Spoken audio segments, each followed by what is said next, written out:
Hello everyone, this is me Nidhi Gupta, your English coach. एक और RTC के साथ मैं आप लोगों के साथ में आ गई हूँ। बहुत सारे बच्चे चैट सेक्शन में मुझे मैसेज करते हैं, मैम आरटीसी क्या होता है बताइए। तो देखो, आपके एग्जाम में ना एक एक्सट्रैक्ट बेस्ड क्वेश्चन आता है, एक्सट्रैक्ट बेस्ड। इसको हम लोग दूसरी लैंग्वेज में रेफरेंस टू कॉन्टेक्स्ट भी बोलते हैं बच्चों, रेफरेंस टू कॉन्टेक्स्ट, है ना। इसके अंदर क्या करते हैं हम लोग, एक पैराग्राफ लेते हैं किसी भी चैप्टर से, ठीक है, या किसी पोम का स्टेंजा लेते हैं। उस स्टेंजा को आपको अच्छे से पढ़ना होता है और उस पैराग्राफ को आपको अच्छे से पढ़ना होता है। जैसे कि ये मान लीजिए मैंने लिखा हुआ है, I am an orphan roaming the street, I pattern soft dust with my hushed bare feet, the silence is golden, the freedom is sweet। Okay, अब आपको नोटिस करनी है यहाँ पे कुछ चीज़ें बच्चों। जैसे कि सबसे पहले ये पोम कौन सी है, आपको समझ आ गया होगा, अमेंडा है।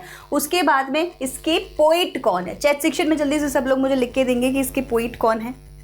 उसके बाद में आपको जो देखना है वो है कि क्या इसमें राइमिंग स्कीम बन रही है, नहीं बन रही है। यहाँ पे बन तो रही है, क्या बन रही है, स्ट्रीट, फीट, स्वीट। हम बोलेंगे ए बन रही है। फिर आप देखेंगे राइमिंग जो बन रही है, राइमिंग स्कीम, वो वर्ड्स कौन कौन से हैं, तो स्ट्रीट, फीट एंड स्वीट। क्या कोई पोएटिक डिवाइस है भाई, वो तो तब पता चलेगी जब आपको पोम के बारे में और भी आइडिया होगा। सिर्फ वर्ड्स को देख के आप एलिट्रेशन बता सकते हैं ज़्यादा से ज़्यादा, उसके अलावा ज़्यादा नहीं बता सकते। पोम क्या है, किसके बारे में है, फिर आप देखेंगे ओ अच्छा इससे इसको कंपेयर किया गया, अच्छा इसको पर्सोनिफाई किया गया, अच्छा यहाँ पे ये एनाफोरा, एलिट्रेशन, एसोनेंस, एंजाममेंट, ये चीज़ें आप बता सकते हैं पोम को देख के, ठीक है। Silence is golden, freedom is sweet, इस लाइन से आप पहचान सकते हैं कि यहाँ पे एक्चुअली हो क्या रहा है ना। इससे आप पहचान सकते हैं। मेटाफर यूज हुआ है, साइलेंस को गोल्डन से कंपेयर किया गया है, फ्रीडम को स्वीटनेस से कंपेयर किया गया है, तो ये आप बता सकते हैं कि मेटाफर है। लेकिन फिर भी इसके लिए आपको पोम के बारे में आइडिया होना ज़रूरी है, फिर आप बता पाएंगे। तो इस तरीके से कुछ चीज़ें हैं जो स्टेंजा पढ़ के आप समझ सकते हैं। ऐसे ही एक पैराग्राफ को पढ़ने के बाद आप कुछ पॉइंट्स हैं जो स्टोरी के बारे में आपको पता है, पढ़ लेंगे। फिर उससे रिलेटेड बच्चों क्वेश्चंस किए जाते हैं। एग्जाम में कितने आते हैं, हमारे एग्जाम में क्वेश्चंस आते हैं 5, मतलब कि एक नंबर के 5 आएंगे मैम, नहीं ऐसा नहीं कह सकते कि 1 नंबर के आएंगे। हो सकता है 1-2 नंबर का आए और बाकी के 3 1-1 नंबर के आए। हो सकता है 2-2 नंबर के आए और एक छोटा सा आपको 1 नंबर का पूछ लिया जाए। तो ये तरीका जो है ये डिपेंड करता है उस टाइम पे एग्जामिनर पेपर सेट करने वाले के दिमाग के ऊपर कि उसने किस तरीके के क्वेश्चन बनाने हैं, ठीक है। हम लोग अभी जो प्रैक्टिस कर रहे हैं वो हम लोग सिंपल 1 नंबर का एक क्वेश्चन प्रैक्टिस कर रहे हैं। तो जितने भी क्वेश्चंस आपको दिखाई देंगे वो सब 1 मार्क्स के होंगे, ठीक है। चलो, तो अभी आपने ये पढ़ लिया, स्टेंजा मैंने आपको पढ़ा दिया, बेसिक आपको इन्फॉर्मेशन सारी दे दी। अब इसके ऊपर जितने भी क्वेश्चन है आइए उनको सॉल्व करना शुरू करते हैं। क्वेश्चन नंबर 1 देखो, पोम के अंदर ना मैंने अभी आपको इससे पहले अमेंडा पोम का भी फॉक पोम का भी आपको एक रेफरेंस टू कॉन्टेक्स्ट सेंड किया था कल, आपने अगर उसको देखा होगा तो मैंने आपको बताया था कि पोम के अंदर ना कुछ क्वेश्चंस बहुत ही ज़्यादा नेचुरल है पूछे जाने। जैसे कि पोइटिक डिवाइस क्या होगी, है ना, जैसे कि टोन पोम की क्या होगी। टोन बहुत ज़्यादा पोम में पूछे जाते हैं, पोइट की टोन, कैरेक्टर की टोन, दोनों तरीके से, या फिर स्टेंजा की टोन, स्टेंजा किस थीम पर बेस्ड है ना, एनालॉजी क्या बन रही है, मीनिंग क्या है डिफिकल्ट वर्ड का। तो ये क्वेश्चंस बहुत नेचुरली मतलब यूजुअल है कि पूछे जाएंगे ही जाएंगे। तो ऐसे क्वेश्चंस की प्रैक्टिस करके रखें। टोन वाले question specially poet and character की टोन के बारे में ज़रूर क्वेश्चन आता है। जैसे कि यहाँ भी पूछा गया है the tone of the given lines is, यहाँ लाइन की टोन बोली गई है कि इस लाइन को पढ़ के आपको कैसा फील हुआ। तो चलो देख लेते हैं एक बार और लाइन को फिर से पढ़ते हैं। यहाँ पे लिखा हुआ है, आई एम एन ऑर्फन, मैं एक ऑर्फन हूँ, रोमिंग ऑन द स्ट्रीट पे रोम कर रही हूँ। I pattern soft dust with my hushed bare feet, मैं सॉफ्ट डस्ट के ऊपर पैटर्न बना रही हूँ, डिज़ाइंस बना रही हूँ, स्ट्रक्चर्स बना रही हूँ। मेरे जो फीट है ना उनसे, अब फीट के जो फुटप्रिंट्स हैं वो मतलब कि डस्ट पे बन रहे हैं। और ये जो काम हो रहा है ना वो बड़ा साइलेंटली हो रहा है, हश्ड वर्ड यूज़ हुआ है, ऐसे कहते हैं ना, हश, साइलेंटली ये काम हो रहा है, मतलब कि बहुत ही सॉफ्ट और साइलेंट तरीके से मैं ये काम कर रही हूँ। रिलैक्स्ड हूँ, पीसफुल हूँ, माइंड बहुत ज़्यादा शांत है मेरा। The silence is golden and the freedom is sweet, यहाँ पे देखो साइलेंस वर्ड भी यूज़ हो गया कि मैं चाहती हूँ कि ना जितना गोल्ड इंपॉर्टेंट है ना लोगों के लिए, उतनी ही इंपॉर्टेंट मेरे लिए साइलेंस है। मुझे शांति चाहिए और मैं अपने आप को उसी शांति में इमेजिन कर रही हूँ और ना मैं बहुत खुश हूँ ऐसी जगह पर। The freedom is sweet, the silence is golden, the freedom is sweet, ठीक है। अब आप देखो इस पोम में जब ये जो गर्ल है ऐसा इमेजिन कर रही है तो वो कैसा क्या फील कर रही होगी, टेंशन में होगी, नर्वस होगी, पीसफुल होगी, हैप्पी होगी, ऐसा ही कुछ वर्ड आपको मैच करना है, मिल जाएगा तो बहुत बढ़िया बात है। एनालिटिकल में तो हम लोग रीजनिंग कर रहे होते हैं, ऐसा तो कुछ नहीं हो रहा। डिस्पेयरिंग नहीं, ऐसा भी कुछ भी नहीं है। पीसफुल, यस, हमने इसी के बारे में बात किया। और नर्वस वो बिल्कुल भी नहीं है, राइट। तो अगर हैप्पी होता, सेटिस्फैक्शन होता, है ना, ऐसा कोई भी वर्ड होता तो हम उसको भी सिलेक्ट कर लेते, लेकिन यहाँ पे जो है ये वाला वर्ड आपका सिलेक्ट है। तो आई होप आपको इसका जो मीनिंग है वो समझ आ गया होगा। क्या बोल रहे हो बेटा? एक सेकंड में आप लोग की चैट भी पढ़ लेती हूँ साथ के साथ। ओके, ठीक है, ठीक है। हाँ, सो एनालिटिकल नहीं है इसका आंसर, नर्वस भी नहीं है, पीसफुल है, डिस्पेयरिंग भी नहीं है। डिस्पेयरिंग क्या हो गया? मतलब जब आप इसको हिंदी में क्या बोलते हैं? निराशा, जहाँ होप ना हो, लॉस ऑफ होप, जब आप बहुत ज़्यादा सैड फील करें, होप ना होना, है ना, डिस्पेयर, तो वो भी इसका आंसर नहीं है। चलिए अब हम करते हैं क्वेश्चन नंबर 2। देखो ऐसे क्वेश्चंस ना आपको काफ़ी बार ऐसे स्टेटमेंट वाले दिखाई दे जाएंगे, आपको कंफ्यूज नहीं होना है बच्चों। ये मत सोचना कि हाँ हम कैसे करेंगे, आप कर सकते हैं, डोंट वरी। आइए इसको सॉल्व करते हैं। Read the statement A and B given below and choose the option that correctly evaluates these statements। ठीक है, स्टेटमेंट ए क्या बोल रहा है, स्टेटमेंट बी क्या बोल रहा है, पहले ये पढ़ लेते हैं। स्टेटमेंट ए बोल रहा है the figure I imagines a less than realistic view of being an orphan. Statement A लिख रहा है द फिगर आई, जो हमारी फिगर है आई की, imagines a less than realistic view of being an orphan. Less than realistic क्या मतलब हो गया? मतलब रियलिटी में ऐसा होना बहुत मुश्किल है, तो ये रियल नहीं है, इमेजिनेशन है बच्चे की। आई कौन है? हमारी एमेंडा। एमेंडा इमेजिन कर रही है खुद को एक ऑर्फनेज, ऑर्फन फील करना, एक ऑर्फनेज में रहती है, एक ऑर्फन फील करना। तो क्या ये रियल में है? नहीं, लेस देन रियलिस्टिक है और पॉसिबल भी नहीं है एकदम से ऐसा होना। स्टेटमेंट भी बोलते हैं तो ये हमारे लिए एक तरह से ट्रू हो गया, है ना। The figure I does not like the speaker, यहाँ लिख रहा है कि फिगर आई मतलब कि अमेंडा अपनी मम्मी को या पापा को, पेरेंट को पसंद नहीं करती है। देखो हम इसके बारे में कुछ नहीं बोल सकते कि वो पसंद करती है या नहीं करती है।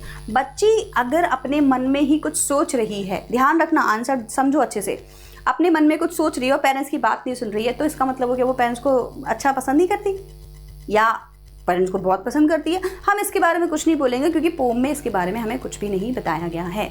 हम ना तो बिल्कुल नहीं लिखेंगे कि भाई वो बिल्कुल अपनी पेरेंट्स को पसंद नहीं करती, नहीं लिख सकते, क्योंकि बच्चा कितना भी जिद करे, कितना भी पिटे, कितना भी रोए, अपनी मम्मी पापा के पास ही जाएगा वापस से, है ना, और प्यार भी करेगा और अफेक्शन भी दिखाएगा। प्यार करता है भले ही लिख देंगे, लेकिन नहीं करता है नहीं लिखेंगे।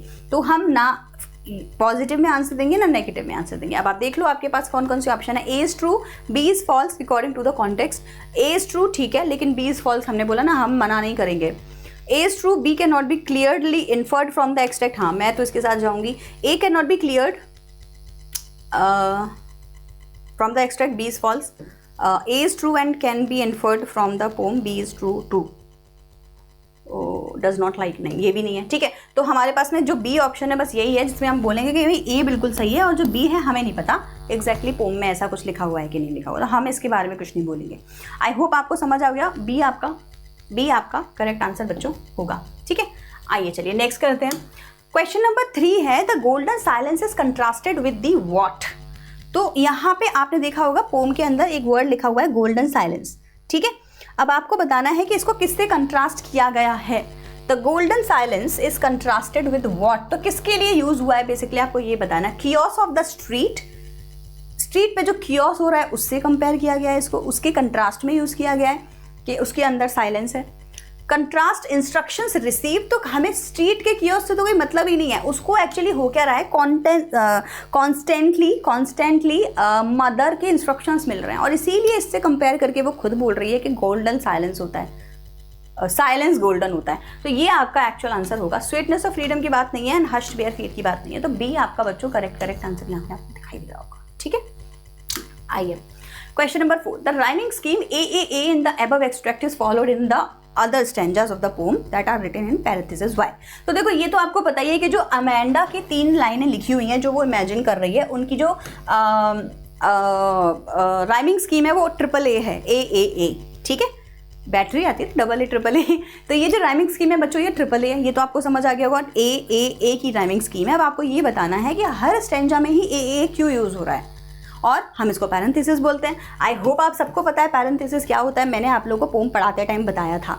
तो एक बीच में इंटरवल आना या एक्स्ट्रा इन्फॉर्मेशन पोम के बारे में देना, उसको पैरेंथेसिस बोलते हैं। और ये जो पैरेंथेसिस है ये ब्रैकेट में होगा, ऐसे करके ब्रैकेट के अंदर लिखा होगा, 1 लाइन 2 लाइन 3 लाइन या कितनी भी लाइन्स हो सकती है, लाइन्स डजंट मैटर, ब्रैकेट में होना चाहिए। और वो एक्स्ट्रा इन्फॉर्मेशन दे रहा है या तो पोम के बारे में या एक एड है, वो एड आते हैं ना, एड आपने देखा होगा।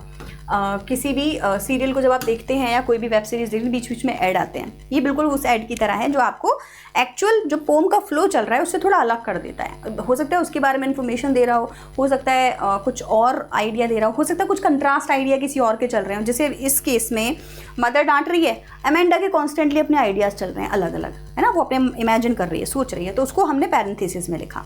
पैरेंथेसिस की जो पोइटिक स्कीम है, राइमिंग स्कीम है, वो ए है। बस इसी के बारे में आपको बताना है कि ऐसा हमने क्यों किया, ठीक है।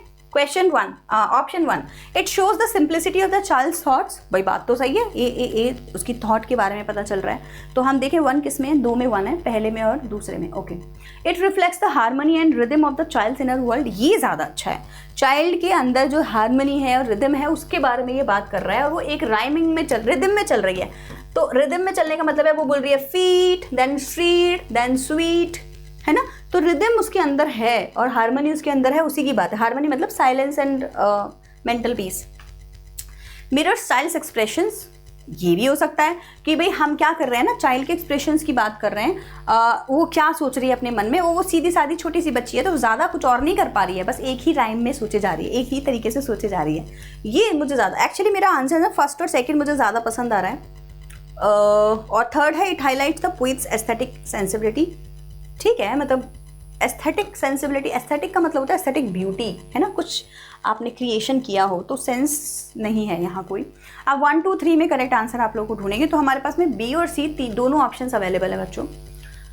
सो चाइल्ड थॉट्स की सिंप्लिसिटी को ना लेके मैं एक्सप्रेशंस को चूज अगर करती हूँ तो मेरे हिसाब से मैं इसका सी आंसर लगाऊंगी। This seems best to me. वैसे ही बड़ा कॉम्प्लिकेटेड है, आई थिंक ए बी भी बहुत अच्छा आंसर मैं बना सकती थी, बट मैंने अभी आपको आंसर दे दिया है, C would be the answer. Hope आप भी इसी को ही क्लियर करेंगे, ठीक है। Pick the option that list the usage of the word pattern. तो उसने क्या किया था, I pattern soft feet on dust, ऐसा कुछ करके लाइन है ना, तो वो पैटर्न बना रही है, मतलब कि एक डिज़ाइन बना रही है, या आप बोल सकते हैं कि एक स्ट्रक्चर बना रही है या कुछ, हाँ स्ट्रक्चर या डिज़ाइन आप उसको बोलेंगे, ठीक है। That is a lovely pattern for a wallpaper. Pattern for a wallpaper and pattern on dust feet, नहीं एक्चुअली ना पोम को पढ़ते हैं एक बार, वो क्या बोल रही है। उसने बोला है I pattern soft dust with my hushed bare feet. I pattern soft dust, okay, मैं सॉफ्ट डस्ट का पर एक अपने पैरों से पैटर्न बना रही हूँ, तो ये वॉलपेपर वाला पैटर्न की बात नहीं हो रही है। He decided to wear a pattern shirt, नहीं इसकी भी बात नहीं हो रही है। Poetry is a form of pattern making, नहीं इसकी भी बात नहीं हो रही है। She pattern her hair after her favourite celebrity, celebrity से कॉपी करके उसने पैटर्न करा अपने, हाँ डिज़ाइन, मतलब बेसिकली जो स्ट्रक्चर देना है बालों को वो उसने इसके बेस से दिया। This seems the best answer to me बच्चों।